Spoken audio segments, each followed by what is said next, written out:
একটা জাতির ধ্বংসের জন্য নৈতিকতা বিবর্জিত নেতৃত্বই যথেষ্ট।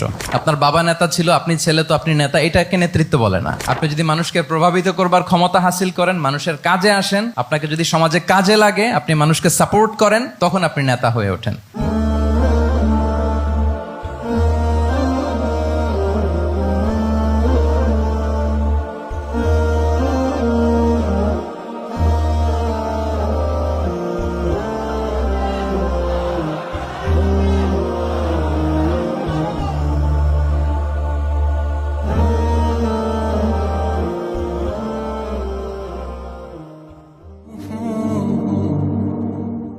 السلام عليكم ورحمة الله وبركاته. نحمده ونصلي على رسوله الكريم. أما بعد فأعوذ بالله من الشيطان الرجيم. بسم الله الرحمن الرحيم. لقد كان لكم في رسول الله أسوة حسنة لمن كان يرجو الله واليوم الآخر وذكر الله كثيرا.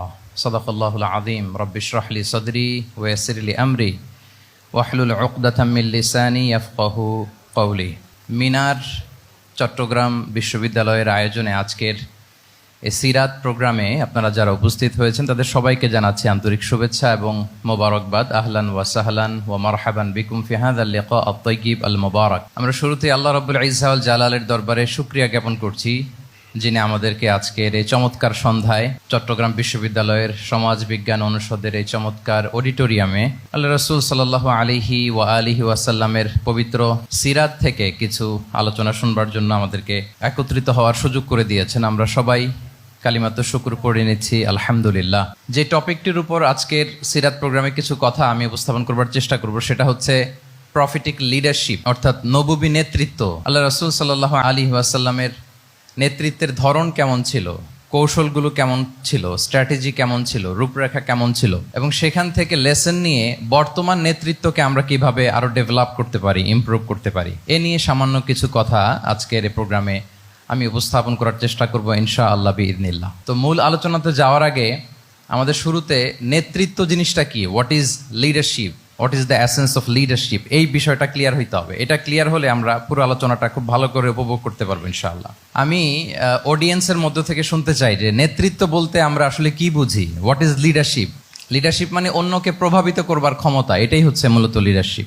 নেতৃত্ব মানে আপনার যদি অন্যকে ইনফ্লুয়েন্স করার ক্ষমতা থাকে, আপনার যদি মানুষকে ম্যানেজ করার ক্ষমতা থাকে, প্রভাবিত করবার ক্ষমতা থাকে, এটাই বেসিকলি লিডারশিপ। যদি আমরা অন্যকে প্রভাবিত করতে পারি তাহলে বাই ডিফল্ট আমি নেতা হয়ে উঠি। এটা হচ্ছে লিডারশিপের মূল সংজ্ঞা বা প্রকৃত কথা। লেটসে ক্লাস শেষে একজন তার বন্ধুদেরকে বলল চল খেলতে যাই, তো কেউ কেউ রাজি, আবার অনেকে রাজি না। সে কনভিন্স করা শুরু করলো, ফাইনালি সে সবাইকে কনভিন্স করে খেলতে নিয়ে গেল, এই যে লিডার হয়ে গেছে। ক্লিয়ার হয়েছে না ব্যাপারটা? তাহলে বেসিকলি অন্যকে প্রভাবিত করবার যে ক্ষমতা, এটাই হচ্ছে কি লিডারশিপ। যদি আমরা অন্যকে প্রভাবিত করতে পারি, ইনফ্লুয়েন্স করতে পারি। আমাদের সমাজে কিংবা রাষ্ট্রে আমরা যে সমস্যাগুলো দেখি, এগুলো বেসিকলি পোর লিডারশিপের কারণে। Poor leadership, because of poor leadership. যদি যথাযোগ্য নেতৃত্ব আমরা তৈরি করতে পারতাম, যোগ্য নেতৃত্ব যদি আমরা হাজির করতে পারতাম, তাহলে এই সমস্যাগুলো থাকতো না।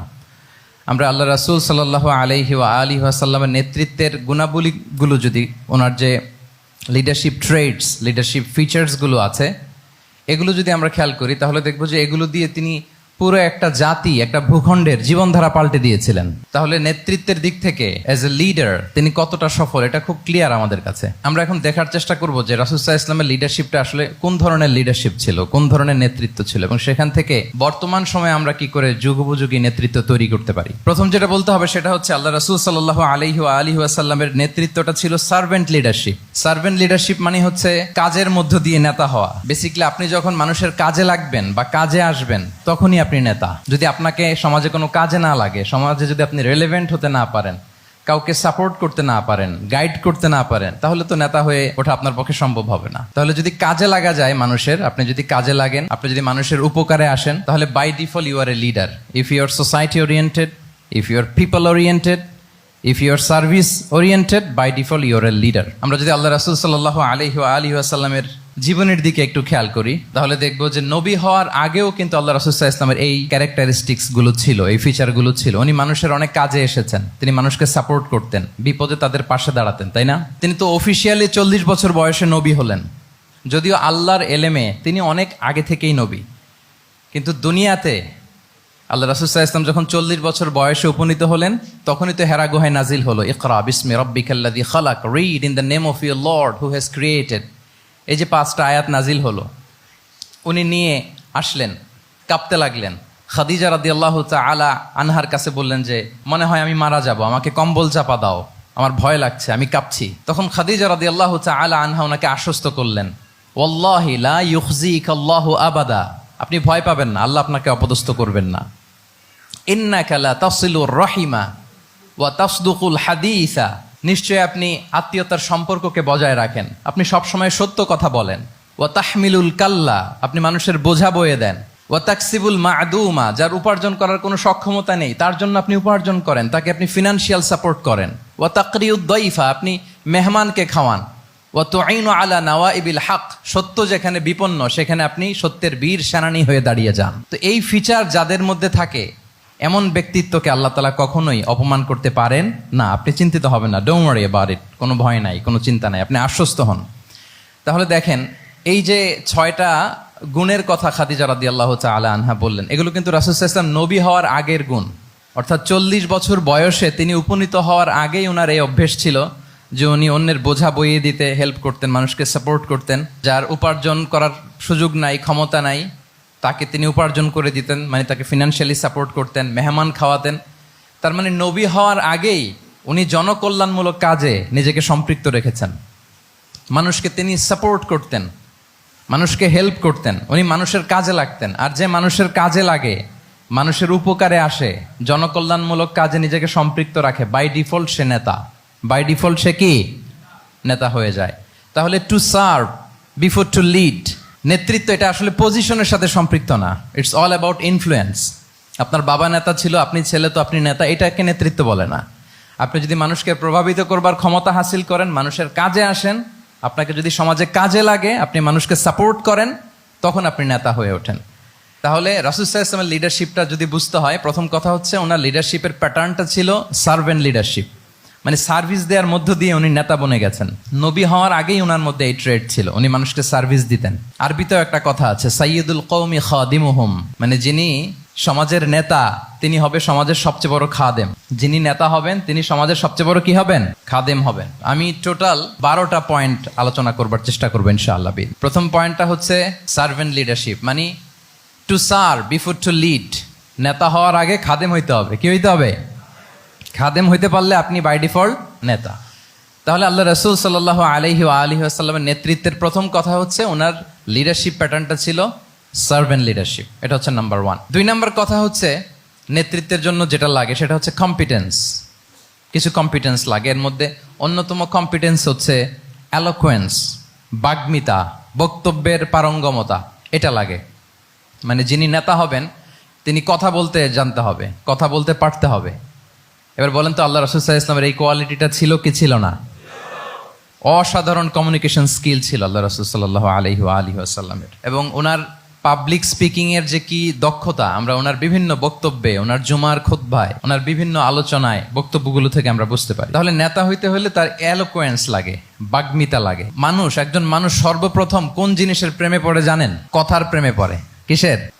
কথার প্রেমে পড়ে। কথার ধরন, কণ্ঠস্বর, তার অ্যাটিটিউড, তার শব্দের জাদু, এটা মানুষের হৃদয়কে জয় করে ফেলে। আল্লাহ রাসূল সাল্লাল্লাহু আলাইহি ওয়া আলিহি ওয়াসাল্লাম তিনি নিজেও বলেছেন, ওয়া ইন্না মিনাল বায়ানি লা সিহরা, কিছু কিছু বক্তব্যের মধ্যে জাদু আছে। তো রাসূল সাল্লাল্লাহু আলাইহি ওয়াসাল্লামের এই এলোকোয়েন্স ছিল, এলোকোয়েন্স। তিনি বলতেন, উতিতু জাওয়ামিউল কালিম, আল্লাহ তাআলা আমাকে সর্বমর্ম বাচন ভঙ্গির অধিকারী করেছেন।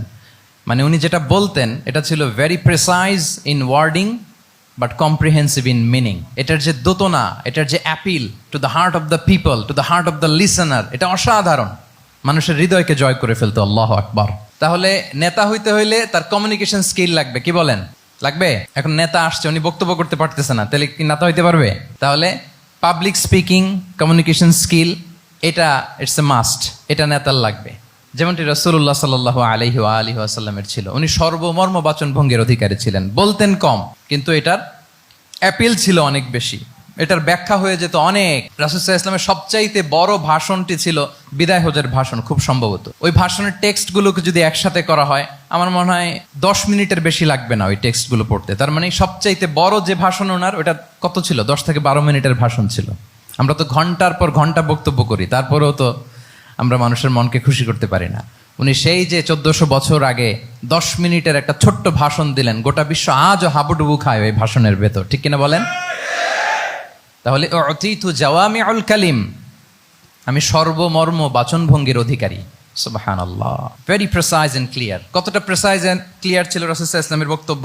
আম্মা জান আয়েশা রাদিয়াল্লাহু তাআলা আনহা বলেন, লাউ আদ্দাহুল আদ্দু লা আহসাহু। তিনি যখন বক্তব্য করতেন, কেউ যদি চাইতো যে দেখি কয়টা শব্দ বললেন বক্তব্যে, কয়টা বাক্য বললেন, চাইলে মুহূর্তে গুনে ফেলা যেত সেটা। এত প্রিসাইজ এন্ড ক্লিয়ার বক্তব্য ছিল যে তিনি কয়টা বাক্য ব্যবহার করেছেন, কয়টা শব্দ ইউজ করেছেন এই বক্তব্যে, চাইলে যে কেউ গুনে ফেলতে পারত। এবং তিনি খুবই শুদ্ধ আরবিতে কথা বলতেন, আফসাহুল লিসান ছিলেন। বিশুদ্ধ ভাষায় কথা বলতে পারা এটা অনেক জরুরি। রাসূল সাল্লাল্লাহু আলাইহি ওয়াসাল্লাম অত্যন্ত বিশুদ্ধ আরবিতে কথা বলতেন, এবং বিশুদ্ধ আরবি জানাটা বা বিশুদ্ধ ভাষাটা এত জরুরি যে আল্লাহ তাআলা তার প্রিয় হাবিবকে এই বিশুদ্ধ ভাষা শেখানোর জন্য মায়ের বুকের দুধ খাওয়া থেকে বঞ্চিত রেখেছিলেন।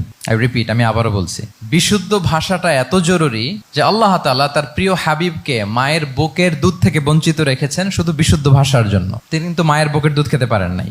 হালিমাতুস সাদিয়ার সাথে সেই বনু সাদ গোত্রে চলে গিয়েছেন, সেখানে ছিলেন। হালিমাতুস সাদিয়া ওনাকে দুধ খাইয়েছেন। এরপরে যখন মরুভূমির চমৎকার পরিবেশে একেবারে বিশুদ্ধ আরবি তিনি শিখেছেন, আবার শিশু মুহাম্মদ সাল্লাল্লাহু আলাইহি ওয়াসাল্লামকে তিনি তার মায়ের কাছে ফিরিয়ে দিয়েছেন। তাহলে চিন্তা করে দেখেন যে বিশুদ্ধ ভাষার জন্য মায়ের বুকের দুধকে স্যাক্রিফাইস করা হয়েছে। আল্লাহু আকবার। তাহলে আম্মা জান আয়েশা রাদিয়াল্লাহু তাআলা আনহা বলতেন, লাউ আদ্দাহুল আদ্দু লা আহসাহু। চাইলে যে কেউ গুনতে পারতো যে তিনি প্রিয় নবীজি কয়টা বাক্য বললেন, কয়টা শব্দ। এত প্রিসাইজ এন্ড ক্লিয়ার ছিল। অন্য বর্ণনায় এসেছে, কানা ইয়াতাকাল্লামু বিকালামিন বাইনাহু ফাসলুন। তিনি এমন ভাবে কথা বলতেন, কথার মাঝখানে মাঝখানে পজ দিতেন। কে দিতেন? পজ দিতেন, মানে একটু থামতেন যাতে করে শ্রোতারা বুঝতে পারে। ইয়াতাকাল্লামু বিকালামিন বাইনাহু ফাসলুন, বলতে বলতে মাঝে মাঝে একটা পজ দিতেন যাতে সবাই বুঝতে পারে। ইয়াহফাযুহু মান জালাসা ইলাই, আশেপাশে যারা বুঝতো, তারা বসতো, তারা সহজে এটা মুখস্থ করে ফেলতে পারত। পজ দিয়ে দিয়ে, থেমে থেমে, এত চমৎকার করে ওনার প্রেজেন্টেশন ছিল, বক্তব্য মালাগুলো ছিল, ফলে যারা শুনতেছে ইজিলি মুখস্থ করে ফেলতে পারত। এবং গুরুত্বপূর্ণ কথা তিনি এমফাসাইজ করতেন, 3 বার বলতেন। একবার তিনি বলতেছেন, আত্তাকওয়া হা হুনা হা হুনা হা হুনা ওয়া ইউশিরু ইলা সাদরিহি সালাসা মাররাত। তাকওয়াকে তিনি এখানে রেফার করেছেন। আমরা তো মনে করি তাকওয়া সব ঢুকে গেছে এখানে, তাকওয়া ঢুকে গেছে টুপিতে, তাকওয়া ঢুকে গেছে জামাতে, এগুলো তাকওয়ার একটা নমুনা।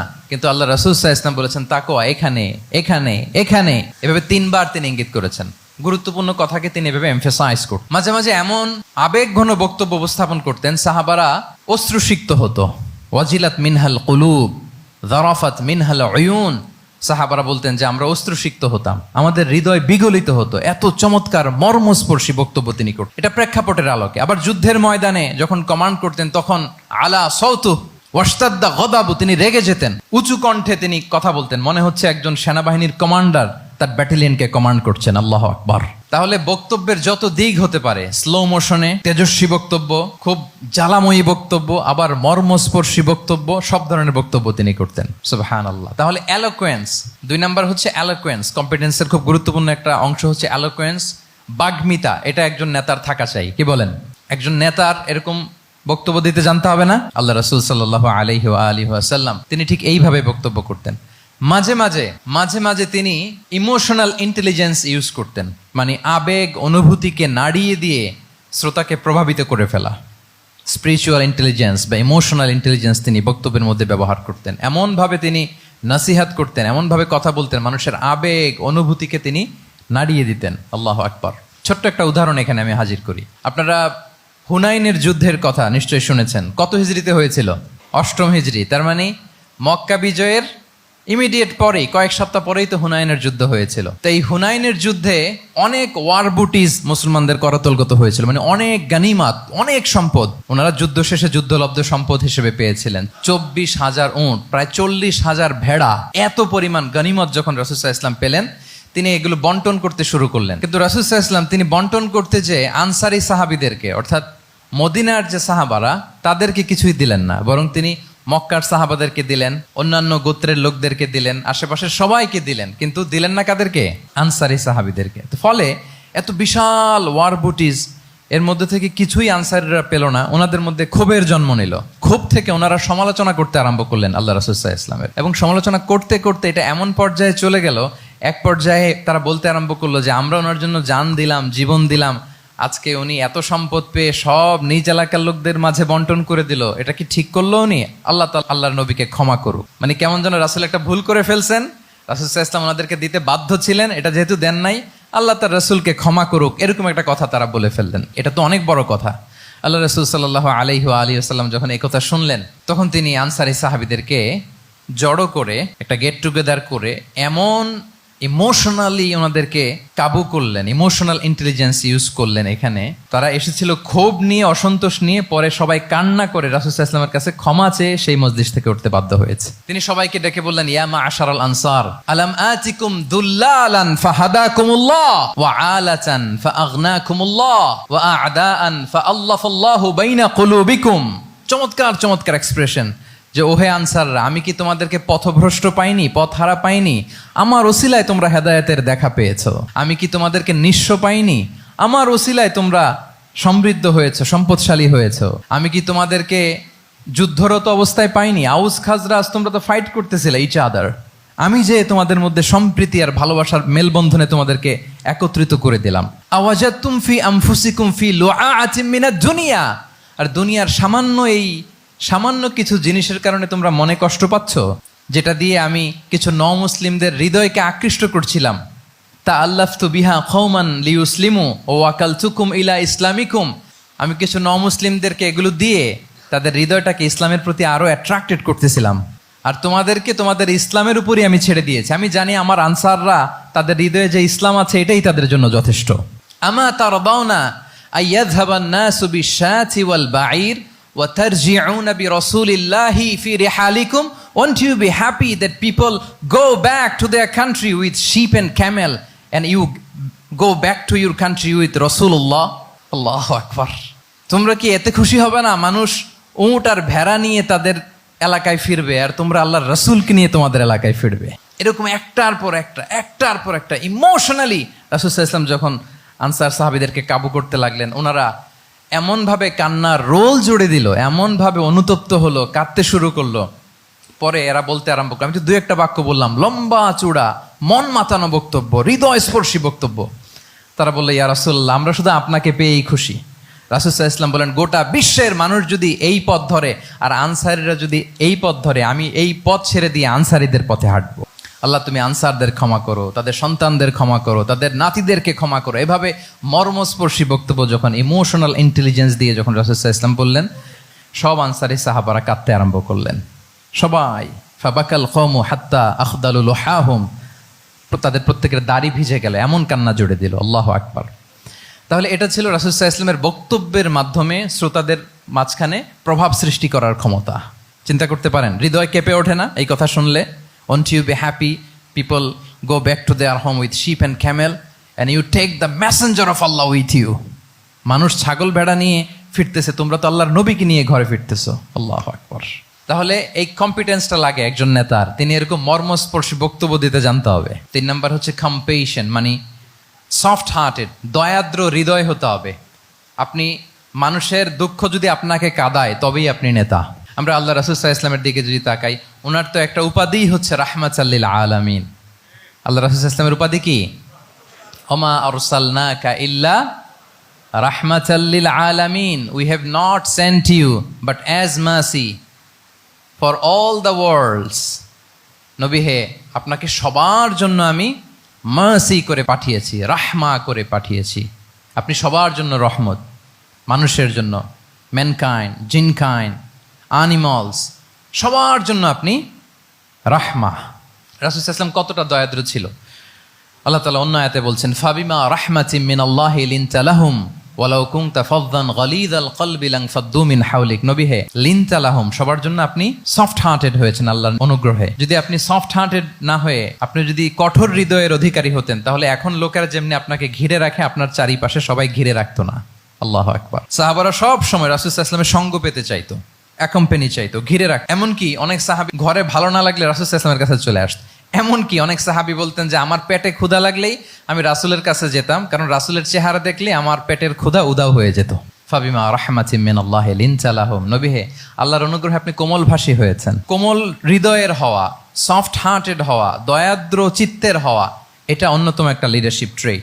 এত দয়াদ্র ছিলেন, আল্লাহ তাআলা বলছেন ফালাআল্লাকা বাখিউন নাফসাকা আলা আসারিহিম ইল্লাম ইউমিনু বিহাযাল হাদীসি আসাফা। রাসূল সাল্লাল্লাহু আলাইহি ওয়াসাল্লাম বারবার মক্কার কুরাইশদের কাছে যেত, বারবার কাফিরদের কাছে যেত, যেন তারা ঈমান আনে, যেন তারা খারাপ রাস্তা ছেড়ে দিয়ে ভালো রাস্তায় আসে। বারবার চিন্তা করতো যে ইস, কেন তারা লা ইলাহা পড়ে না, কেন তারা সত্যের পথে ফিরে আসে না। হায় রে, একটুর জন্য তো তারা সামান্য আমার কথাটা শুনলেই তো বেঁচে যেত, ইস একটু আমার কথা মানলেই তো জাহান্নাম থেকে বেঁচে যেত। এরকম অস্থির হয়ে তাদের পেছনে ছুটতেন। আল্লাহ তাআলা বলেছেন, নবী হে, আপনি ওদের পেছনে ছুটতে ছুটতে আপনি তো নিজেকেই শেষ করে দিবেন। বাখিউন নাফসাক, আপনি তো নিজের দিকে খেয়াল করছেন না, নিজের শরীরের দিকে খেয়াল করছেন না, নিজের স্বাস্থ্যের দিকে, সময়ের দিকে, আপনি পাগল পাড়া হয়ে তাদেরকে বাঁচানোর জন্য ছুটছেন। তাহলে কতটা দয়াদ্র কোমল হৃদয়ের অধিকারী হলে যে কাফেররা রাসূল সাল্লাল্লাহু আলাইহি ওয়াসাল্লামকে ফিজিক্যালি মেন্টালি এমন কোনো টর্চার নেই, করে নাই, তাদের পিছনে পিছনে ছুটতেন তিনি। হায় রে, একটু যদি ইমানের রাস্তায় আনা যায়, কোনোভাবে যদি তাদেরকে বুঝিয়ে কনভিন্স করা যায়, তাহলে কম্প্যাশনেট, দয়ালু হওয়া, এটা নেতৃত্বের অন্যতম একটা গুণ। আপনার হৃদয়ে দয়া থাকতে হবে, মায়া থাকতে হবে সবার জন্য, কারণ নেতা তিনি তো সবার। লেটস সে বাংলাদেশের যিনি প্রধানমন্ত্রী হবেন, আরো রেলেভেন্ট হয়ে যাচ্ছে এখন কথা, সামনে তো নির্বাচন আসতেছে, সো কেউ না কেউ তো প্রধানমন্ত্রী হবে। তো উনি যখন প্রধানমন্ত্রী হবে ধরেন, তো উনি কি শুধু ওনার দলের প্রধানমন্ত্রী হবেন? তাহলে উনি 18 কোটি মানুষের প্রধানমন্ত্রী হবেন, ঠিক কিনা বলেন? তাহলে সবার জন্য ওনার হৃদয়ে দয়া, ভালোবাসা, এটা থাকার দরকার আছে না নাই? তিনি সবার প্রতি কোমল হৃদয়ের হইতে হবে, দয়াদ্র হইতে হবে। প্রধানমন্ত্রী উনি শুধু নিজ দলের প্রধানমন্ত্রী নন, 18 কোটি মানুষের প্রধানমন্ত্রী। তাহলে সফট হার্টেড হইতে হবে। রাসূল সাল্লাল্লাহু আলাইহি ওয়াসাল্লামের মধ্যে এটা ছিল। সবসময় তিনি মাজলুমদের পাশে থাকতেন। আপনারা হিলফুল ফুজুলের কথা জানেন। ওনার বয়স যখন 35, ইয়ামানের এক ব্যবসায়ী আসছিল মক্কায় ব্যবসা করতে। পণ্য বিক্রির পরে আস ইবনে ওয়াইল নামে এক দুষ্ট জালেম, সে পণ্য নিয়ে বলে আমরা এই এলাকার লোক, আমরা দাম দিব না, কি করতে পারো করো। এই লোক কান্না জুড়ে দিল। তার কান্না দেখে রাসূল সাল্লাল্লাহু আলাইহি ওয়াসাল্লামের হৃদয়ে দয়া হলো। তিনি ওনার চাচা জুবাইর ইবনে আব্দুল মুত্তালিব সহ ওনার মতো যারা ইয়াং স্টার আছে সবাইকে নিয়ে একটা সংঘ করলেন। এটাই তো হালাফুল ফুদুল, মূলত নাম হচ্ছে হালাফুল মুত্তাইয়িবিন। জাহিলি যুগে ওনাদের প্রথা ছিল, কোনো একটা ভালো কাজে কেউ যখন এক হতো, রং ভর্তি বালতির ভেতরে হাত ঢুকিয়ে তারা পাথরের মধ্যে ওই হাতের ছাপ দিত, সবাই ওইখানে ছাপ দিত। ফলে কাইন্ড অফ কভেনেন্ট, এটা একটা চুক্তির মতো, যে আমরা চুক্তিবদ্ধ হলাম, এগ্রিমেন্ট করলাম যে আমরা সবাই এক। তো রাসূল সাল্লাল্লাহু আলাইহি ওয়াসাল্লাম ওনার মতো ইয়াংস্টারদেরকে নিয়ে এই হালাফুল মুত্তাইয়িবিন বা হালাফুল ফুদুল করেছেন। এবং এটার মূল কথা ছিল, মূল স্লোগান ছিল নাহনু মাআল মাজলুম দিদ্দা যালিম, আমরা সবসময় মাজলুমের পক্ষে থাকবো, জালিমের বিপক্ষে। এটা ছিল হিলফুল ফুজুলের কি মূল শিক্ষা। এভাবে সব সময় তিনি মাজলুমদের সাথে ছিলেন। শ্রমিক সাহাবীদেরকে বড্ড ভালোবাসতেন, শ্রমজীবীদেরকে বড্ড ভালোবাসতেন। এমনকি বিদায় হজের মতো এরকম গুরুত্বপূর্ণ ভাষণও শ্রমজীবীদের কথা বাদ যায়নি, গরিবদের কথা বাদ যায়নি। আরিকাআকুম আতঈমুহুম মিম্মা তাআকুলুন ওয়ালবাসুহুম মিম্মা তালবাসুন। খবরদার, সেদিনও বলেছিলেন সেই বিদায় হজের ভাষণে, তোমরা তোমাদের শ্রমজীবী লোকদের কথা ভুলে যেও না, তোমাদের স্টাফদের কথা, তোমাদের দাস দাসীদের কথা। তোমরা যা খাবে সেখান থেকে তাদেরও খাওয়াবে, তোমরা যে পোশাক পরবে সেখান থেকে তাদেরও পোশাকের ব্যবস্থা করবে। আল্লাহু আকবার। তাহলে রাহমাতাল লিল আলামিন, তিনি ছিলেন কম্প্যাশনেট, দয়ালু হৃদয়ের অধিকারী। 4 নম্বরে হচ্ছে ইন্টেগ্রিটি। ইন্টেগ্রিটি মানে সততা, নৈতিকতা থাকতে হবে। এটা অন্যতম একটা লিডারশিপ ট্রেট। এটার বড় ক্রাইসিস এখন ইন্টিগ্রিটির। রাসূল সাল্লাল্লাহু আলাইহি ওয়াসাল্লামের লিডারশিপটা ছিল এথিক্যাল লিডারশিপ, কিন্তু এইটার অনেক বড় ক্রাইসিস আমাদের সমাজে, আমাদের নেতৃত্বের মাঝে। কি বলেন? নৈতিকতার ঘাটতি আছে না? নৈতিকতা বিবর্জিত নেতৃত্ব, এটা দিয়ে কিছুই হয় না। একটা জাতির ধ্বংসের জন্য নৈতিকতা বিবর্জিত নেতৃত্বই যথেষ্ট। এজন্য নৈতিকতা লাগবে, ইন্টিগ্রিটি, সততা। আমরা যদি আল্লাহ রাসূল সাল্লাল্লাহু আলাইহি ওয়াসাল্লামের নেতৃত্বের দিকে তাকাই, ওনার সততা, ওনার সত্যবাদিতা, ওনার আমানতদারিতা নিয়ে যদি আমরা একটু সিরাতের পরতে পরতে খেয়াল করি, এমনকি নবী হওয়ার আগে যদি খেয়াল করি, তাহলে দেখব যে মক্কার লোকেরা আল্লাহ রাসূল সাল্লাল্লাহু আলাইহি ওয়াসাল্লামকে আস-সাদিক, আল আমিন উপাধিতে ভূষিত করেছেন। সুবহানাল্লাহ, মানে সত্যবাদী, ট্রুথফুল এন্ড ট্রাস্টওয়ার্দি। স্বয়ং মক্কার লোকেরা, মক্কার মুশরিকরা রাসূল সাল্লাল্লাহু আলাইহি ওয়াসাল্লামকে উপাধি দিয়েছিলেন আল আমিন। কি উপাধি দিয়েছিলেন? আল আমিন। তার মানে কখনো মিথ্যা বলেননি, কখনো আমানতের খেয়ানত করেননি।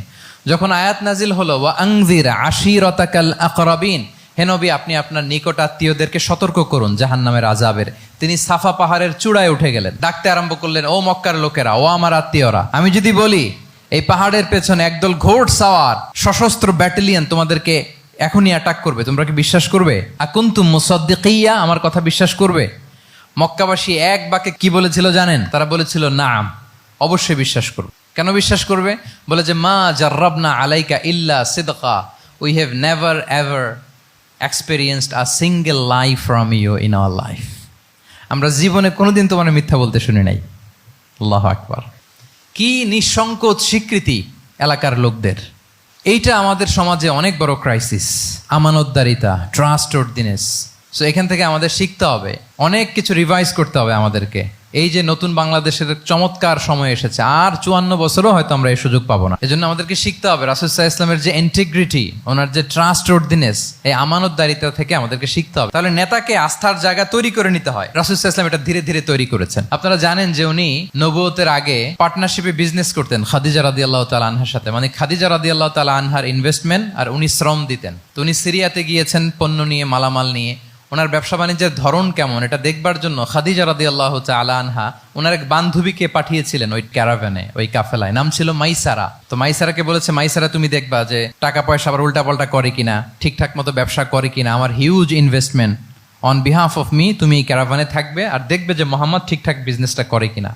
আল্লাহু আকবার। মাইসারা এই সফর শেষে এসে খাদিজা রাদিয়াল্লাহু তাআলা আনহার কাছে এমন পজিটিভ রিভিউ দিয়েছে, এই রিভিউ শুনেই খাদিজা রাদিয়াল্লাহু তাআলা আনহা বিষ্ণু ইসলামকে বিয়ে করার জন্য রাজি হয়ে গেছেন। আলহামদুলিল্লাহ। মাইসারা এসে রিভিউ দিতে লাগলো যে মোহাম্মদ সে সবার চেয়ে আলাদা সাল্লাল্লাহু আলাইহি ওয়াসাল্লাম। তার ওঠা বসা, তার চলন বলন, তার কথন, তার ডিলিংস, তার লেনদেন সব আলাদা, অসাধারণ তিনি। মাইসারার রিভিউ শুনে আল্লাহু আকবার, খাদিজা রাদিয়াল্লাহু তাআলা আনহা তিনি অবাক হয়ে গেলেন এবং তিনি বিয়ের প্রস্তাব পাঠালেন। রাসূল সাল্লাল্লাহু আলাইহি ওয়াসাল্লামের এই আমানতদারিতায় মুগ্ধ হয়ে কি করলেন? বিয়ের প্রস্তাব পাঠালেন। তাহলে কি পরিমাণে ট্রাস্টওয়ার্দিনেস ওনার ছিল। আরো মজার ব্যাপার হচ্ছে, মক্কার কুরাইশরা, মক্কার লোকেরা রাসূল সাল্লাল্লাহু আলাইহি ওয়াসাল্লামের কাছে এসে আমানতের সম্পদ গচ্ছিত রাখতো। আবু জাহেলের কাছে রাখতো না, উতবা, শাইবা, ওয়ালিদ ইবনে মুগিরা কারো কাছে রাখতো না। খেয়াল করে দেখেন, দল করে আবু জাহেলের, দল করে কার?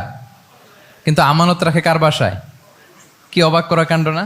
কর্মী হচ্ছে আবু জাহেলের, কিন্তু আমানতের সম্পদ রাখে কার কাছে?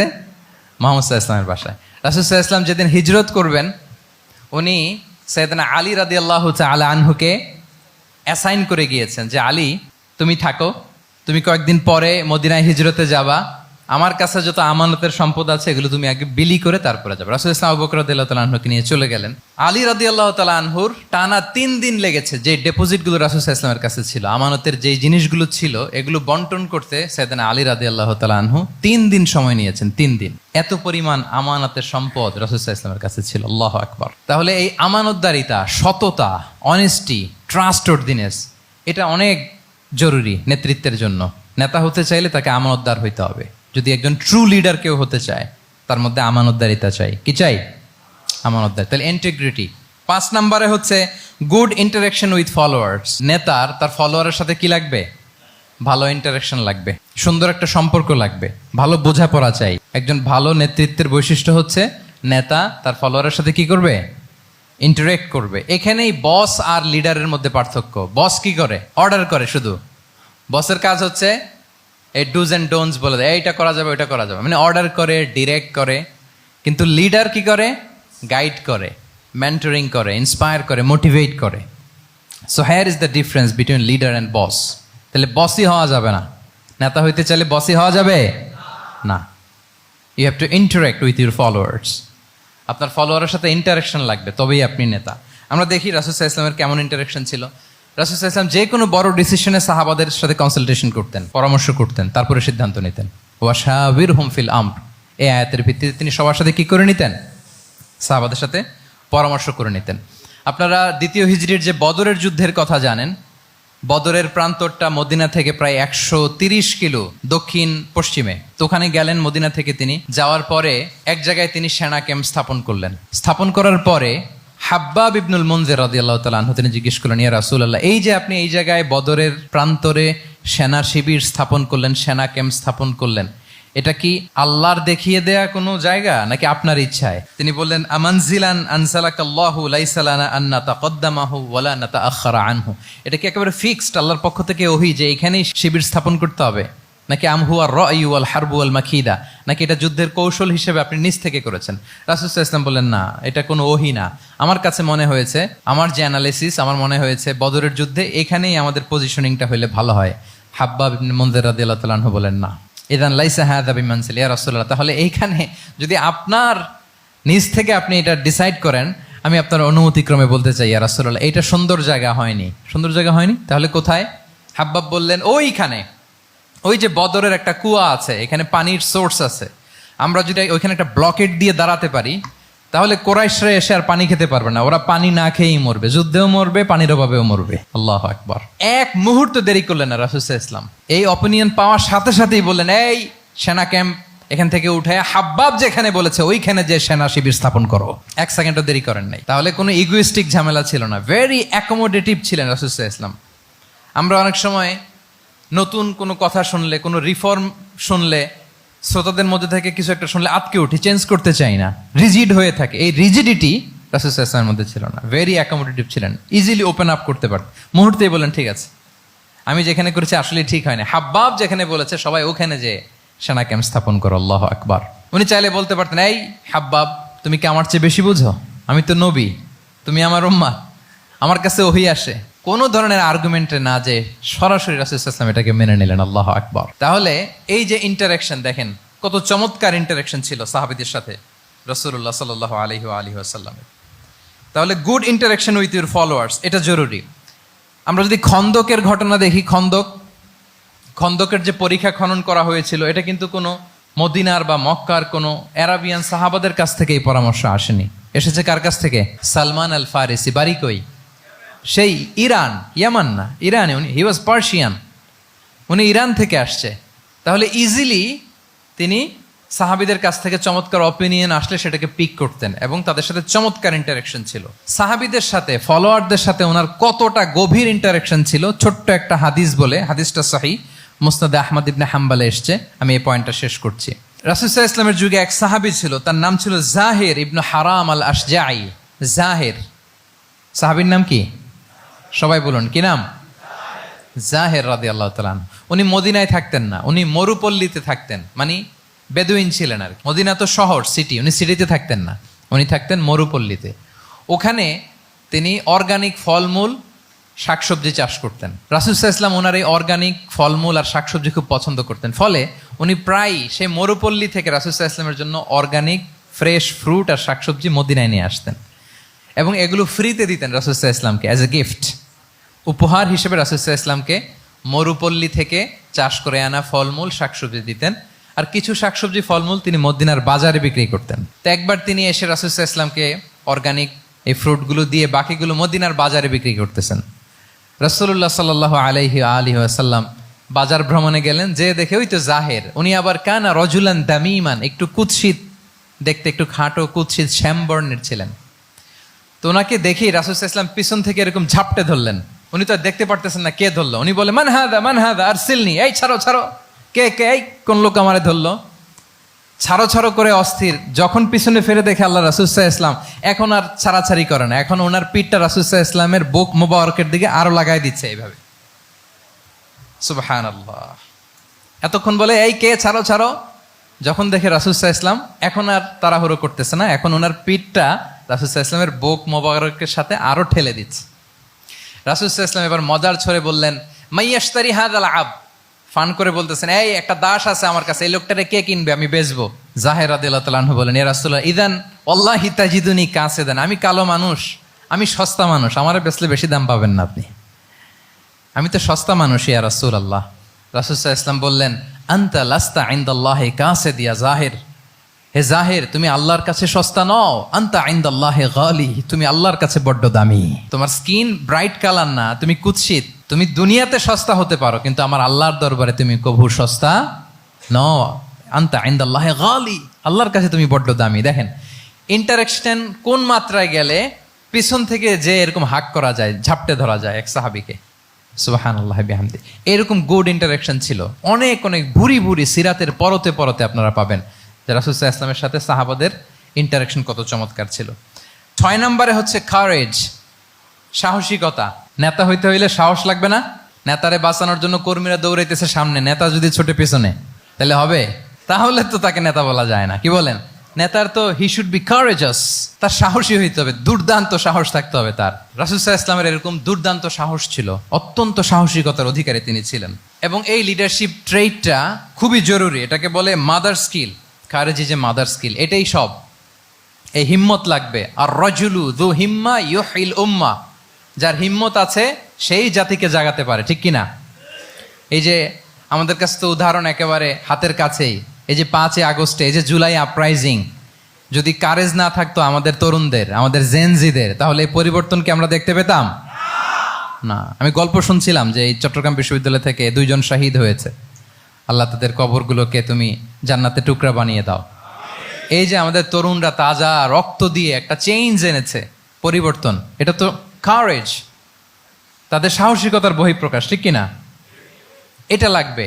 কেউ যদি লিড দিতে চায়, লিডার হতে চায়, তার এটা লাগবে, মাস্ট। রাসূল সাল্লাল্লাহু আলাইহি ওয়াসাল্লাম অত্যন্ত সাহসী ছিলেন। 2-1টা উদাহরণ আমরা সিরাত থেকে দেখি। একবার মদিনাতে রাত্রিবেলা বিকট একটা আওয়াজ হলো, বিকট এত আওয়াজ, সবাই ঘুম থেকে জেগে গেল। ঘুম থেকে জেগে সবাই হতভম্ব, কিরে এত আওয়াজ তো মদিনাতে কখনো শুনি না। ঘটনা কি? কেউ ঘোড়া নিয়ে, কেউ উট নিয়ে, কেউ খচ্চর নিয়ে, কেউ এমনি খালি পায়ে ছুটতে আরম্ভ করলো আওয়াজের দিকে, দেখি যাই কোথায় কি হলো। সবাই ছুটতে ছুটতে মাঝপথে যেয়ে দেখে রাসূল সাল্লাল্লাহু আলাইহি ওয়াসাল্লাম আওয়াজ কোথায় হয়েছে, কোত্থেকে হয়েছে দেখে ফিরে আসতেছে, আর বলতেছে লান তুরাউ, ডোন্ট ওয়ারি, আরে ভয় নাই, ভয় নাই, দেখে আসছি আমি, আল্লাহু আকবার, ভয় নাই, আমি দেখে আসছি, এভরিথিং ইজ ফাইন দেয়ার, সব ঠিক আছে, যাও ফিরো মদিনায় ফিরো। সবাই ভয় পেয়ে ঘোড়া টোরা ওঠ হাঁকিয়ে ছুটতে আরম্ভ করছে। অনেক দূর যাওয়ার পরে দেখে রাসূল সাল্লাল্লাহু আলাইহি ওয়াসাল্লাম আবু তালহা রাদিয়াল্লাহু তাআলা আনহুর একটা খুবই ক্ষিপ্ত ঘোড়া নিয়ে উনি দেখে ভিজিট করে ফিরে আসতেছেন। সুবহানাল্লাহ। তাইলে বিপদ ঘটলে নেতা থাকতে হবে কই, সামনে না পেছনে? আমাদের নেতারা থাকে কই? নাকি পেছনেও খুঁজে পাওয়া যায় না? It's a big crisis. নেতা থাকবে কোথায়? Front liner. Leader should be front liner.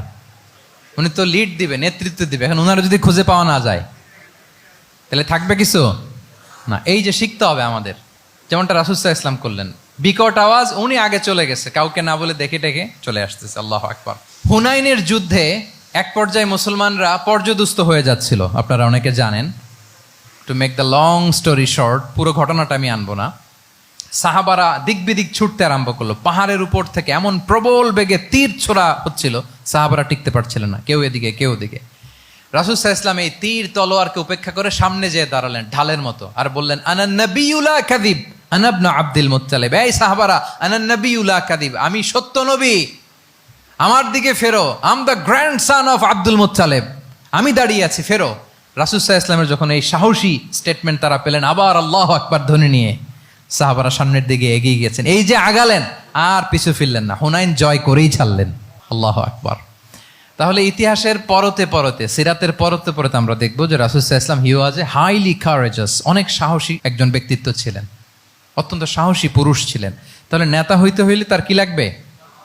সাহসিকতা লাগবে, তার তো লিড দিতে হবে ফ্রন্ট লাইন থেকে। এবং কাপুরুষতা, ভীরুতা, এটা থেকে রাসূল সাল্লাল্লাহু আলাইহি ওয়াসাল্লাম পানা চেয়েছেন। আল্লাহুম্মা ইন্নী আউযু বিকা মিনাল হাম্মি ওয়াল হাযান ওয়া আউযু বিকা মিনাল আজজি ওয়াল কাসাল ওয়া আউযু বিকা মিনাল জুবনি ওয়াল বুখল। জুবন মানে কি? ভীরুতা, কাপুরুষতা। হে আল্লাহ, আমি ভীরুতা থেকে, কাপুরুষতা থেকে পানাহ চাই। আমরা যেন কাপুরুষ না হই, আমরা যেন ভীরু না হই, আমরা যেন সত্যের বীর সেনানী হয়ে আবু সাঈদের মতো এরকম 2 হাত প্রসারিত করে দাঁড়াতে পারি, ঠিক কিনা? এই যে কারেজাস আবু সাঈদ, হ্যাঁ, is the icon of courage of Bangladesh. কি বলেন? এই যে বুক টান টান করে যে হাত 2টা প্রসারিত করে দাঁড়ালো, আল্লাহু আকবার। গোটা বিশ্ব এখন তাকে আইকনিক ফিগার হিসেবে মেনে নিস, কি বলেন? গোটা বিশ্ব তাকে চিনছে, তার জন্য দোয়া করছে। তাহলে courage it's an essential leadership trade, এটা লাগবে প্রিয় ভাইয়েরা। আল্লাহ তাআলা এই কারেজ, এই সৎ সাহস দিয়ে আমাদেরকে ধন্য করুক। 7 নম্বরে হচ্ছে কনফ্লিক্ট রিজলভিং এবিলিটি, বিরোধ নিষ্পত্তি করার মতো যোগ্যতা থাকতে হবে নেতার। অর্থাৎ নেতা হইতে হবে এমন যে বিরোধকে নিষ্পত্তি করে দিতে পারে, মিটমাট করে দিতে পারে, ঝগড়া লাগলে মিটাই দিতে পারে। এটা গুরুত্বপূর্ণ কোয়ালিটি না নেতার জন্য, কি বলেন? রাসূল সাল্লাল্লাহু আলাইহি ওয়াসাল্লামের কিন্তু এটা ছিল, বিরোধ নিষ্পত্তি করা। রাসূল সাল্লাল্লাহু আলাইহি ওয়াসাল্লাম মক্কা থেকে মদিনায় যে 1 ঘন্টায় বছরের পর বছর চলে আসা যুদ্ধ, they use to fight each other, Aus and Khazraj, 1 ঘন্টায় যুদ্ধ থামাই দিয়েছেন। আল্লাহু আকবার। He was a very good mediator and arbitrator. রাসূল সাল্লাল্লাহু আলাইহি ওয়াসাল্লাম অত্যন্ত ভালো মধ্যস্থতাকারী ছিলেন, ভালো মধ্যস্থতাকারী তিনি ছিলেন। তিনি থামিয়ে দিতে পারতেন, বিরোধকে থামাতে পারতেন। আপনারা জানেন যে মক্কা একবার সম্ভবত অগ্নিকাণ্ডের কারণে কাবা ঘর জ্বলে গিয়েছিল, ধ্বংস হয়েছিল, কিছু অংশ নষ্ট হয়ে গিয়েছিল। কাবাকে রিনোভেট করা হয়েছিল, ফলে কাবার একটা কর্নারে যে ব্ল্যাক স্টোন কর্নার, রুকনুল হাজারিল আসওয়াদ, হাজরে আসওয়াদ পাথরকে সরিয়ে রাখা হয়েছিল। এখন কাবা যখন পুনর্নির্মাণ শেষ, ওই হাজরে আসওয়াদ পাথরকে আবার তার জায়গায় রাখা হবে। কিন্তু কে রাখবে? সবাই রাখতে চায়, সব দলের নেতারা বলে আমরা রাখবো। এক দলের নেতা বলে যে আমি রাখবো, এটা অনেক very prestigious and dignified issue, এই প্রেস্টিজ আমরা কাউকে নিতে দিব না। আরেক দলের নেতা বলে না, আমাদের পাওয়ার বেশি, আমরা রাখবো। আরেক দলের নেতা বলে যে না, এটা আমাদেরই। আরেকজন বলে রক্তের গঙ্গা বইয়ে দিব মক্কায়, কিন্তু এই সম্মান হাতছাড়া হতে দেব না। এখন জাতীয় 4 নেতা গেছে 4 দিকে, সমাধান তো নাই। পাথর কয়টা? পাথর তো মাত্র একটা। ইন দ্য মিন টাইম রাসূল সাল্লাল্লাহু আলাইহি ওয়াসাল্লাম আসলেন। রাসূল সাল্লাল্লাহু আলাইহি ওয়াসাল্লামকে দেখেই সবাই হ্যাপি, সবাই বলে যা আমিনুন রাদিনা বি, এই তো আলামিন আসছে, ওই ফয়সালা করবে। আল্লাহ রাসূল সাল্লাল্লাহু আলাইহি ওয়াসাল্লাম বললেন কি হয়েছে? এই ঘটনা। জাতীয় 4 নেতা বলে এই পাথর নিয়ে তারা নিজেরা রাখবে, কাউকে দিবেন। রাসূল সাল্লাল্লাহু আলাইহি ওয়াসাল্লাম বললেন ঠিক আছে, একটা চাদর নিয়ে আসো। চাদর নিয়ে আসা হলো। এবার জাতীয় 4 নেতা চাদরের 4 কর্নার ধরে দাঁড়ালো। রাসূল সাল্লাল্লাহু আলাইহি ওয়াসাল্লাম নিজ হাতে হাজরে আসওয়াদ তুলে চাদরের মাঝখানে রাখলেন। এবার 4 নেতাকে বললেন আসো তোমরা আমার সাথে। তারা আগাতে লাগলো। কাবা ঘরের সামনে যখন আসলো, রাসূল সাল্লাল্লাহু আলাইহি ওয়াসাল্লাম নিজ হাতে, ওনার বরকতময় হাতে আবার হাজরে আসওয়াদ ধরে ঠিক জায়গায় মতো রেখে দিলেন। এতক্ষণ কিন্তু 4 নেতা কি বলছে? কাউরে ধরতে দিব না, কাউকে। কিন্তু এখন চাদরের কোনা ধরেই happy. This is called conflict resolving ability. একজন নেতার এরকম কনফ্লিক্ট, সমাজে যখন এই ধরনের বিরোধ তৈরি হয়, ঝামেলা তৈরি হয়, মারামারির মতো পরিস্থিতি তৈরি হয়, সংঘাতের মতো একটা সিচুয়েশন হয়, নেতা এটাকে রিজলভ করার ক্যাপাসিটি, এবিলিটি তার থাকতে হবে। আল্লাহ রাসূল সাল্লাল্লাহু আলাইহি ওয়াসাল্লামকে আল্লাহ তাআলা এটা দিয়েছিলেন। আল্লাহু আকবার। শুধু বড় বড় জিনিস না, ছোট ছোট জিনিসও করতে হয়। লেটস সে নিজ দলের নেতাকর্মীদের মধ্যে মারামারি, নিজ দেশের ভেতরে মারামারি, দেশের সাথে প্রতিবেশী দেশের বিরোধ, রিজিওনাল সুপার পাওয়ার হলে আশেপাশের অনেকগুলো দেশের মধ্যে বিরোধ, আপনাকে নেতা হয়ে এগুলো মিটমাট করে দিতে হবে। সুপার পাওয়ার যদি হয়ে যান, গোটা বিশ্বের যেখানে ঝামেলা লাগে, দেখেন না বড় বড় মোড়লরা কি করে? ওই কাতারে বসে বসে ওই আফগানিস্তান, তারপর ওই ইসরায়েল, কাতার মিলাই দিচ্ছে, দেখেন না এগুলো নিউজে আপনারা? This is called conflict resolving ability. কনফ্লিক্টকে রিজলভ করতে জানতে হয়। রাসূল সাল্লাল্লাহু আলাইহি ওয়াসাল্লাম এরকম রাষ্ট্রীয় পর্যায়ে, বড় বড় সামাজিক পর্যায়ে, এমনকি ফ্যামিলি অ্যাফেয়ার্সের মধ্যে যত বিরোধ লাগতো, রাসূল সাল্লাল্লাহু আলাইহি ওয়াসাল্লাম মিলাই দিতেন। আল্লাহু আকবার। ফ্যামিলি কাউন্সিলিং, এজন্য প্রত্যেক ইমাম খতিবদের এই কাউন্সিলিং এর উপর ট্রেনিং নেওয়া দরকার। আমাদের পরিবারগুলো ভেঙে যাচ্ছে, পরিবারগুলো কি হচ্ছে? ভেঙে যাচ্ছে। আমি পশ্চিমা দেশে আমাদের অনেক স্কলারদের দেখেছি, যারা ইমাম এবং খতিব, তাদের আলাদা করে উইকলি 7 ঘন্টা, 8 ঘন্টা, 10 ঘন্টা এরকম রাখতে হয় ফ্যামিলি কাউন্সিলিং এর জন্য। যাদের মধ্যে বিরোধ, হাজব্যান্ড ওয়াইফের ঝামেলা চলতেছে, উনি কাউন্সিলিং করে। এটা খুব জরুরি। আল্লাহ রাসূল সাল্লাল্লাহু আলাইহি ওয়াসাল্লাম এটা করতেন, সাহাবাদের মধ্যে করতেন, ইভেন নিজের স্ত্রীদের মধ্যেও করতেন। সহিহ বুখারীতে এসেছে, ওনার স্ত্রীদের মধ্যে 2টা গ্রুপ ছিল। পজিটিভলি নেন, 2টা গ্রুপ, আবার এটা ওই গ্রুপ মনে করেন না। অর্থাৎ মানবিক কারণে সামান্য যে জেলাসি থাকে এক স্ত্রীর সাথে আরেক স্ত্রীর, এটা তো খুব স্বাভাবিক। ওই ওনাদের মধ্যে একসাথে তো অ্যাট এ টাইমে খুব সম্ভবত 9 জন স্ত্রী বেঁচে ছিলেন। হাফসা রাদিয়াল্লাহু তাআলা আনহাকে কেন্দ্র করে একটা গ্রুপ, আয়েশা রাদিয়াল্লাহু তাআলা আনহাকে কেন্দ্র করে একটা গ্রুপ। তাদের মধ্যে অনেক কথাবার্তা, কিছু মানবিক কারণে যেগুলো হয়, এটা কিন্তু ছিল। রাসূল সাল্লাল্লাহু আলাইহি ওয়াসাল্লাম প্রায় ওনাদেরকে নিয়ে বসে এগুলো রিজলভ করে দিতেন। ওনার নিজের কন্যা ফাতেমা রাদিয়াল্লাহু তাআলা আনহার সাথে আলী রাদিয়াল্লাহু তাআলা আনহার যদি মনোমালিন্যের ঘটনা ঘটতো, এগুলো উনি রিজলভ করে দিতেন। এবং খুব কাছাকাছি ছিল কিন্তু ঘর, যারা মদিনায় মাআরিদুস সিরান নাবাবিয়া ওগুলোতে গিয়েছেন, দেখবেন যে রাসূল সাল্লাল্লাহু আলাইহি ওয়াসাল্লামের ঘরের পাশে অন্যান্য স্ত্রীদের ঘরগুলো একটার পর একটা, পাশেই ফাতেমা রাদিয়াল্লাহু তাআলা আনহার ঘর। একবার তিনি দুপুরবেলা ফাতেমা রাদিয়াল্লাহু তাআলা আনহার ঘরে গেলেন, যে দেখেন যে ঘরে আলী রাদিয়াল্লাহু তাআলা আনহু নেই। তো জিজ্ঞেস করলেন যে আইনা ইবনু আম্মি, কোথায় আলী কোথায়? তো বললেন যে কানা বাইনি ওয়া বাইনাহু শাই, আমাদের মধ্যে একটু ঝগড়াঝাটি হয়েছে আর কি, মনোমালিন্য হয়েছে। ফাগাদাবানি, উনি একটু রেগে গেছেন আমার উপর। ফাখারাজা ফালাম ইয়াকিল ইনদি, প্রত্যেকদিন খাওয়ার পরে তো এখানেই কাইলুলা করে, আজকে আর ঘরে কাইলুলা করে নাই, কই যেন চলে গেছে। তো কোথায় গেল? রাসূল সাল্লাল্লাহু আলাইহি ওয়াসাল্লাম লোক পাঠালো, খুঁজে দেখো আলী কোথায়। আলী রাদিয়াল্লাহু তাআলা আনহু উনি মনের কষ্ট নিয়ে মসজিদে নববীর মধ্যে শুয়ে আছেন। তো রাসূল সাল্লাল্লাহু আলাইহি ওয়াসাল্লাম খুঁজতে খুঁজতে মসজিদে নববীর ভেতরে গেলেন, দেখলেন যে উনি যে শুয়ে আছে, ওনার গায়ের জামাটা এক পাশে পড়ে আছে আর বালুর মধ্যে ওনার শরীর পড়ে আছে। তো উনি ডাকলেন, কুম ইয়া আবা তুরাব, কুম ইয়া আবা তুরাব, হে বালির বাবা আলী, বালির বাবা আলী, ওঠো ওঠো। মজা করে বললেন যে ইয়া আবা তুরাব, যেহেতু বালি লেগে আছে গায়ে, বালির বাবা আলী ওঠো। ওখান থেকে ধরে এনে ফাতেমা রাদিয়াল্লাহু তাআলা আনহার কাছে নিয়ে দুইজনকে পাশে বসিয়ে এই যে আবার মিটমাট। এটা ছিল রাসূল সাল্লাল্লাহু আলাইহি ওয়াসাল্লামের ডেইলি বেসিসে একটা অ্যাক্টিভিটি। কনফ্লিক্ট তিনি রিজলভ করে দিতেন। সহিহ বুখারীতে একটা অধ্যায় আছে, কিতাবুস সুলহি ফিল বুখারীতে আছে কিতাবুস সুলহ, এটার নাম, অধ্যায়টার নাম হচ্ছে কিতাবুস সুলহ, মানে মীমাংসা করে দেওয়ার অধ্যায়। একটা পরিচ্ছেদ আছে, পরিচ্ছেদের নাম হচ্ছে বাবু কওলিল ইমামি লি আসহাবিহি ইযহাবু বিনা নুসলিহ বাইনাহুম। রাসূল সাল্লাল্লাহু আলাইহি ওয়াসাল্লাম প্রায় বলতেন যে আমাকে নিয়ে যাও, আমি মিলাই দিব। ঝগড়া ঝাঁটি মারামারির কথা শুনলে রাসূল সাল্লাল্লাহু আলাইহি ওয়াসাল্লামের বিখ্যাত ডায়লগ এটা। উনি বলতেন, আরে ঝগড়া, ইযহাবু বিনা, আমি আছি না, আমার নিয়ে যাও, আমি মিলাই দিব। আমাকে নিয়ে যাও, আমি সংশোধন করে দিব। আল্লাহু আকবার। তাহলে কনফ্লিক্ট রিজলভিং এবিলিটি এটা একজন নেতার থাকা চাই। 8 নম্বরে হচ্ছে visionary. A leader should be futuristic, সময়ের আগে চলতে পারা, এটা নেতার কাজ। He should see beyond the boundary, out of the box.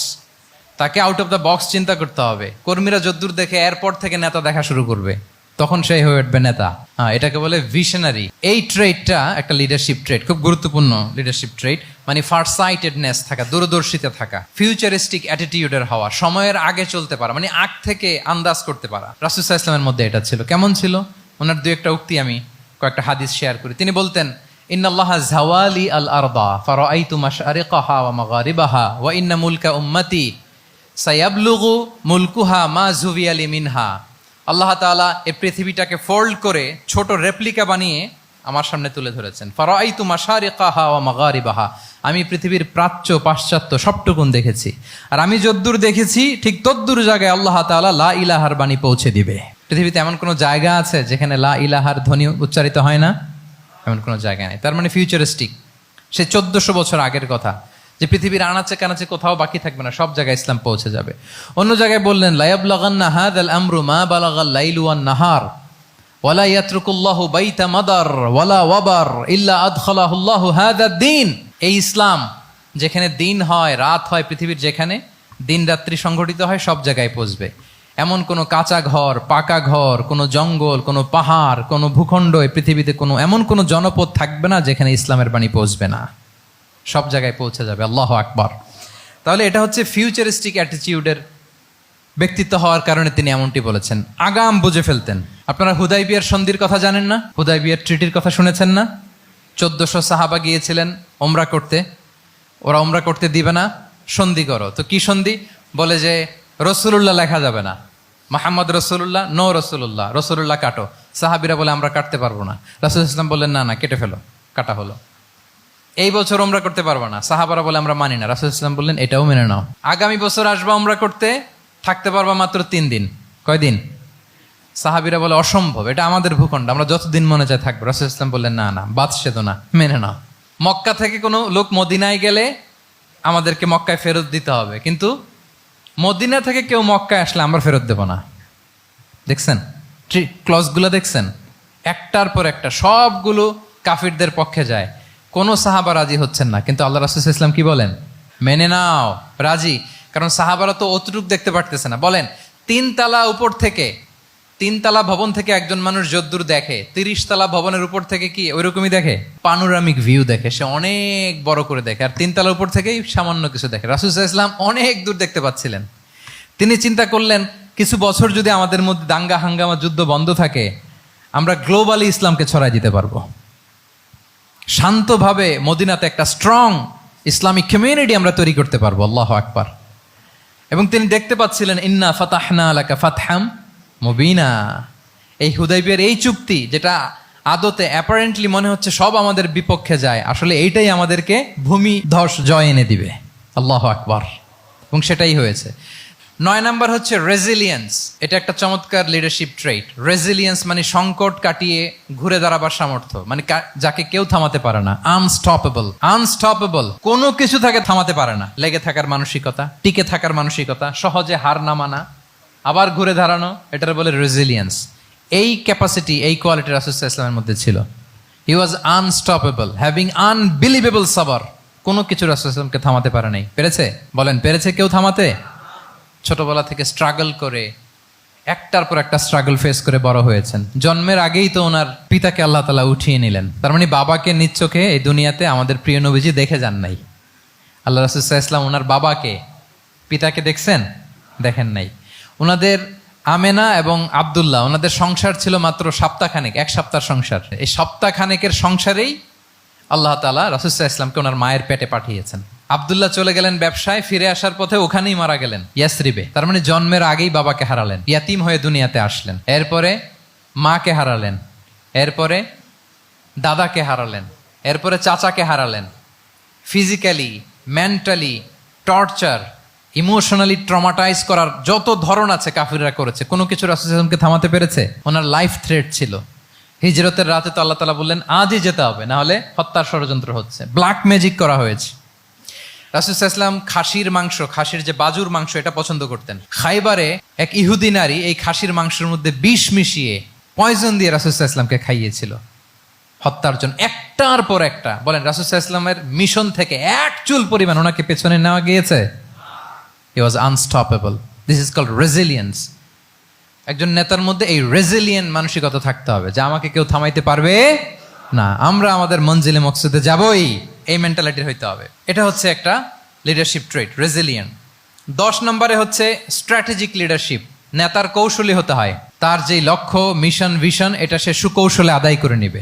শুধু স্ট্র্যাটেজি নিয়ে, রাসূল সাল্লাল্লাহু আলাইহি ওয়াসাল্লামের স্ট্র্যাটেজি নিয়ে সুদীর্ঘ আলোচনা হতে পারে। আমি 2-1টা স্ট্র্যাটেজির কথা বলি, 2-1টা ওয়ার স্ট্র্যাটেজি। যুদ্ধের ময়দানে উনি কি স্ট্র্যাটেজি অবলম্বন করতেন দেখেন। উনি যুদ্ধের ডিস্ট্রাকশনকে, ক্যাজুয়ালিটি মিনিমাইজ করবার জন্য ওনার নির্দেশনা থাকতো, খবরদার কোনো নারীর গায়ে হাত তুলো না যুদ্ধের ময়দানে, শিশুর গায়ে হাত তুলো না, কোনো পাদ্রীর গায়ে হাত তুলো না, উপাসনারত যে সন্ন্যাসীরা আছে তাদের গায়ে হাত তুলো না, ওই এলাকার গবাদি পশুগুলোকে মেরো না, গাছপালা ধ্বংস করো না, যারা তোমাদের বিরুদ্ধে তলোয়ার ধরেনি তাদেরকে অ্যাটাক করো না।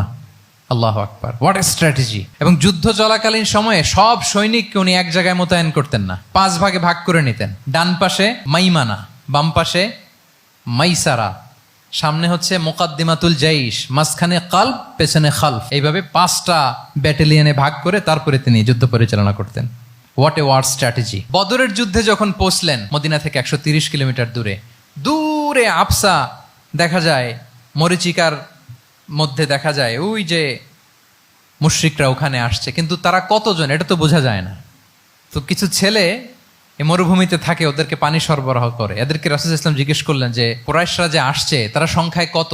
এটা না জানলে তো উনি ওনার ওয়ার স্ট্র্যাটেজি ঠিক করতে পারবেন না, যুদ্ধের কৌশল। তো এরা বলে নাহনু লা নাদরি, আমরা জানি না কত। এখন এটা কিভাবে তিনি বের করবেন?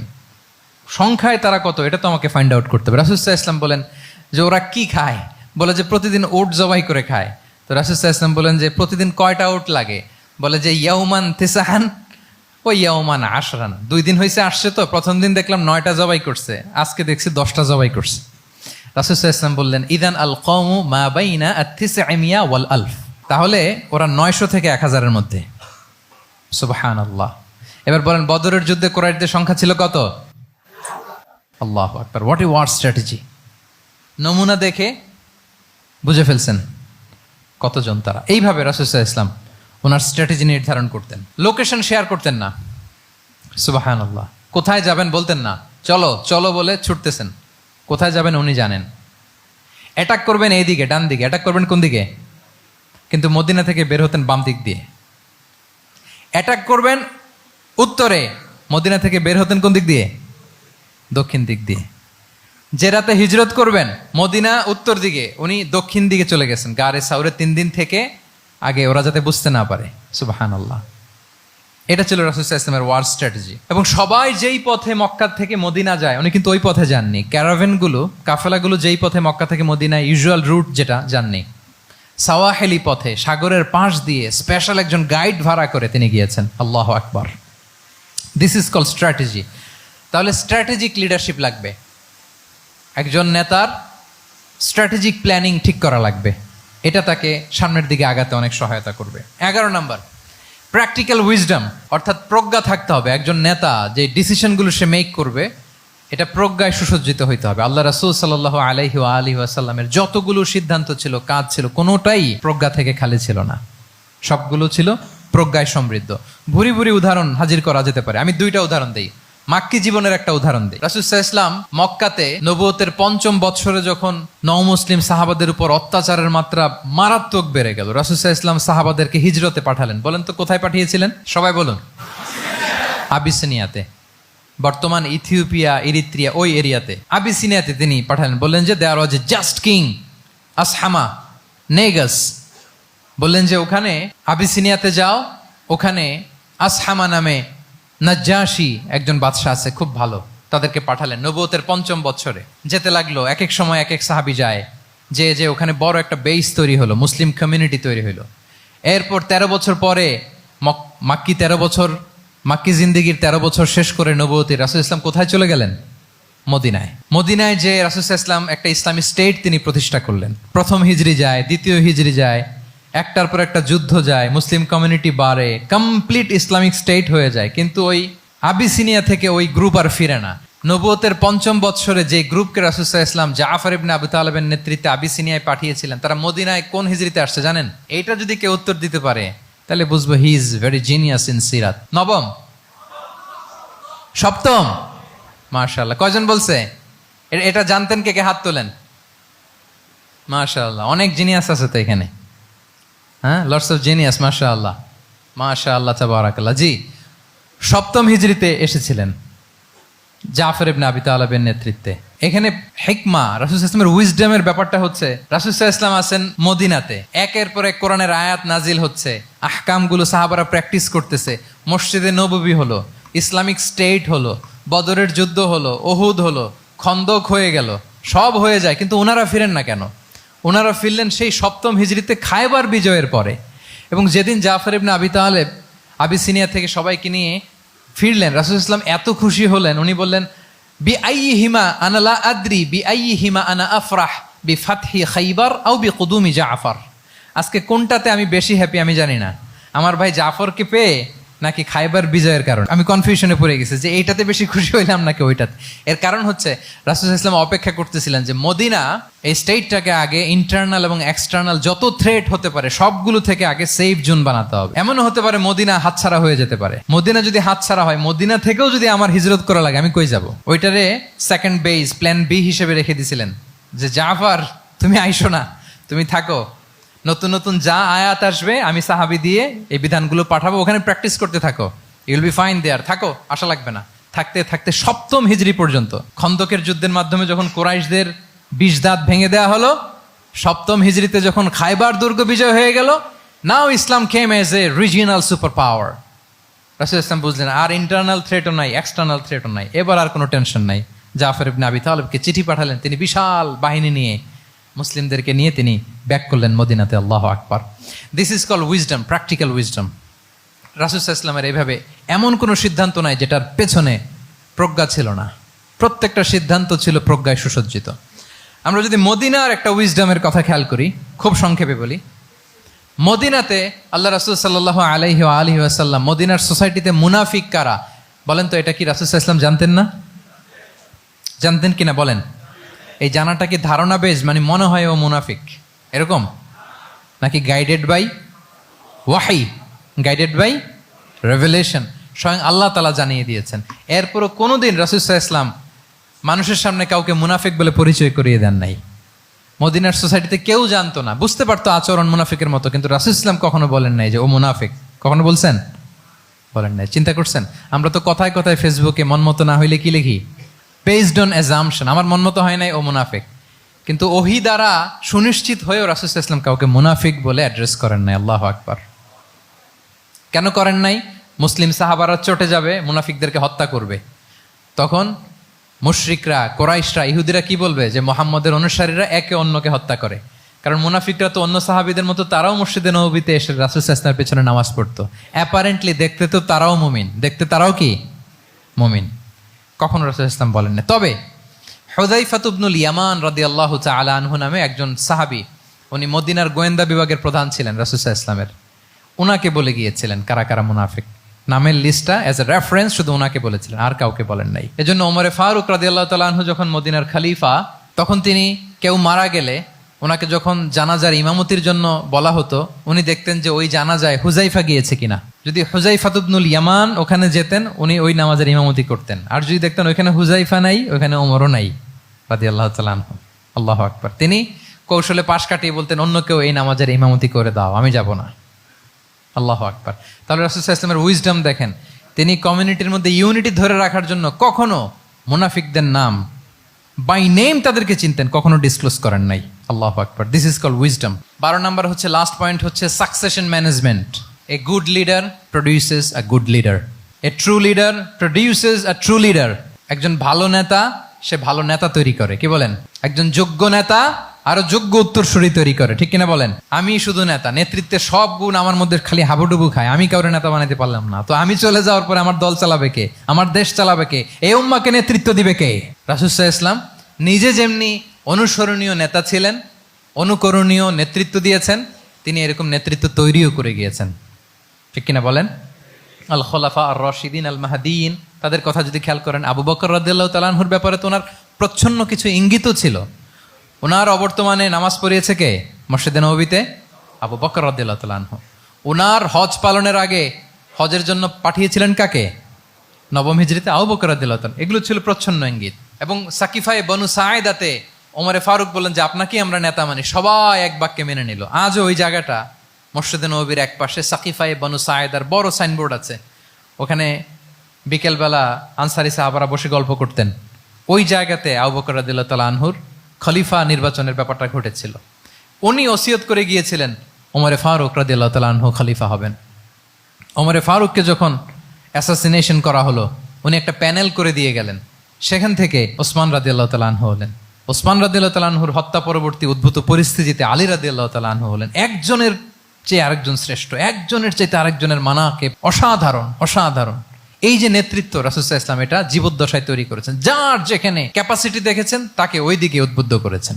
যার মধ্যে যুদ্ধের ব্যাপারে জ্ঞান দেখেছেন তাকে যুদ্ধের সেনাপতি বানিয়েছেন। Khalid bin Walid, chief of the Muslim military, মুসলিম বাহিনীর সেনাপ্রধান ছিলেন কে? খালিদ বিন ওয়ালিদ। ওনার দিয়ে কখনো কবিতা লিখতে পাঠাইছেন রাসূল সাল্লাল্লাহু আলাইহি ওয়াসাল্লাম, কিন্তু হাসান বিন সাবিতকে দিয়ে কি করছেন? শুধু কি কবিতা লেখানো, ওনার মিম্বরের পাশে মসজিদে নববীতে আরেকটা মিম্বর বানাই দিয়েছেন, স্টেজ, যে তুমি এখানে দাঁড়িয়ে এমন জ্বালাময়ী কবিতা লিখবে যেন গুজবাম হয় মুসলমানদের, জেহাদের ময়দানের জন্য ঝাঁপিয়ে পড়ে। তাহলে খালিদ বিন ওয়ালিদকে দিয়ে এক কাজ করিয়েছেন, হাসান বিন সাবিতকে দিয়ে আরেক কাজ করিয়েছেন। মুআয ইবনে জাবাল রাদিয়াল্লাহু তাআলা আনহু প্রশাসনিক কার্যক্রম ভালো বুঝতেন। মদিনা রাষ্ট্রের সবচাইতে বড় সিনিয়র আমলা ছিলেন মুআয ইবনে জাবাল, ইয়ামানের গভর্নর করে পাঠিয়েছেন। ওনার এটাতে যোগ্যতা ছিল। যার যেখানে তিনি প্রতিভা দেখেছেন ইসলামের কল্যাণে, রাসূল সাল্লাল্লাহু আলাইহি ওয়াসাল্লাম ওই প্রতিভাগুলোকে কাজে লাগিয়েছেন। এইভাবে ওনার সাকসেশন ম্যানেজমেন্টকে উনি গড়ে তুলেছেন। ফলে ওনার পরবর্তীতে বছরের পর বছর ইসলামী নেতৃত্বের হাল ধরতে মুসলিম উম্মার বেগ পেতে হয় নাই, ঠিক কিনা বলেন? তাহলে a good leader, a true leader produces a good leader. একজন সফল নেতা সে এরকম আরো আরো অনেক সফল নেতৃত্ব তৈরি করে যায়, তাহলেই তার নেতৃত্ব সামনের দিকে আগাতে থাকে। 12টা জিজ্ঞেস করলে বলা যাবে? হ্যাঁ, নোট করে রাখছেন বোধহয় না? খুব খুশি হয়েছে আমি, মাশাআল্লাহ। শ্রোতা যদি ভালো হয়, শ্রোতা যদি দেখি যে না আমার সাথে সাথে মাথা নাড়ায়, রেসপন্স করে, উত্তর দেয়, তখন কথা বলতেও ভালো লাগে। মানে এত গরমের মধ্যে, এত কষ্টে, অল আর সোয়েটিং, বাট এত মনোযোগের সাথে আপনারা শুনেছেন। আল্লাহ তাআলা আপনাদেরকে কবুল করুক। যুগোপযোগী নেতৃত্ব তৈরি করবার জন্য রাসূল সাল্লাল্লাহু আলাইহি ওয়াসাল্লামের এই যে লিডারশিপ ট্রেট, লিডারশিপ ফিচার্স, লিডারশিপ কোয়ালিটি, ওনার যে নেতৃত্বের ধরন আমরা জানলাম, এগুলো থেকে আমাদের অনেক শেখার আছে, অনেক নেয়ার আছে। আমরা চাইবো আমাদের আগামী নেতৃত্ব আল্লাহ রাসূল সাল্লাল্লাহু আলাইহি ওয়াসাল্লামের এই লিডারশিপ ট্রেট থেকে উপকৃত হবে। তারা এগুলো স্টাডি করবে, এখান থেকে তারা তাদের নিজেদের নেতৃত্বকে সাজাবে। আল্লাহ তাআলা আমাদের সবাইকে কথাগুলো বোঝা আর আমল করার তৌফিক দান করুক। আমি আবারও মিনার চট্টগ্রাম বিশ্ববিদ্যালয়কে অন্তরের অন্তঃস্থল থেকে শুভেচ্ছা জানাই এরকম চমৎকার প্রোগ্রামের আয়োজন করবার জন্য। ইউনিভার্সিটি অথরিটিকে আমি শুভেচ্ছা জানাই এবং আমার মাথার তাজ সম্মানিত শিক্ষক মণ্ডলীকে শুভেচ্ছা জানাই এবং প্রিয় শিক্ষার্থী বন্ধুদেরকে আবারও প্রাণঢাল অভিনন্দন জানিয়ে রাসূল সাল্লাল্লাহু আলাইহি ওয়াসাল্লামের নেতৃত্বের উপর প্রফিটিক লিডারশিপ টপিকে এই আলোচনা আমি এখানেই শেষ করছি। হাদা মা ইনদি ওয়াল ইলমু ইনদাল্লাহি আলাইহি তাওয়াক্কালতু ওয়া ইলাইহি উনীব। ওয়াসসালামু আলাইকুম ওয়া রাহমাতুল্লাহি ওয়া বারাকাতুহু।